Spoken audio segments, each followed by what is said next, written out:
Marsha Blackburn, Republican from the state of Tennessee. Madam Senator, what's your judgment on this deal? Are you happy with it? Are you going to vote for it?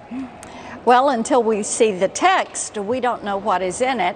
One of the concerns is the amount of new spending that is in the bill and the concern over the pay-fors, where the money is going to come from. And look, we have the Biden administration, Schumer and the Senate Democrats, and they are determined to spend $6 trillion. This is on top of what we have already spent. And they are saying, well, we're going to pass this, and then we're going to move to the $3.5 trillion bill, which we all know is really about $5 trillion. So, Stuart, there has to be a definition around how the money is going to be spent, where the money is going to come from, what kind of new spending there is over the full term of this bill, and what the expected pay-fors are going to be. I think there is widespread agreement in America that we need to spend a significant amount of money on real infrastructure. And Yes. I say real infrastructure, roads and bridges. Let's get real. That's what people want to spend money on. Do you Yes. think that's what we can get and nothing else, none of the other social infrastructure that they're talking about, just hardcore infrastructure? Can we just get that? You know, Stuart, that is what Tennesseans want to say. Yeah. They say take care of roads, rivers, rails, and runways, plus broadband. That is infrastructure. And that is where they want to see the money spent. And indeed, we passed out of the Commerce, Science, and Transportation Committee a $350 billion surface transportation bill that also dealt with some broadband. That's what people want. They don't want all of this spending for green energy, for electric vehicles, when we do not even have the grid capacity to support electric vehicle fleets.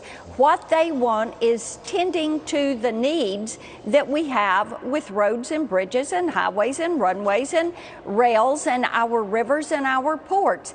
And that is where the emphasis from our Tennessee mayors, our Tennessee elected officials, is solidly placed there. We're all for that.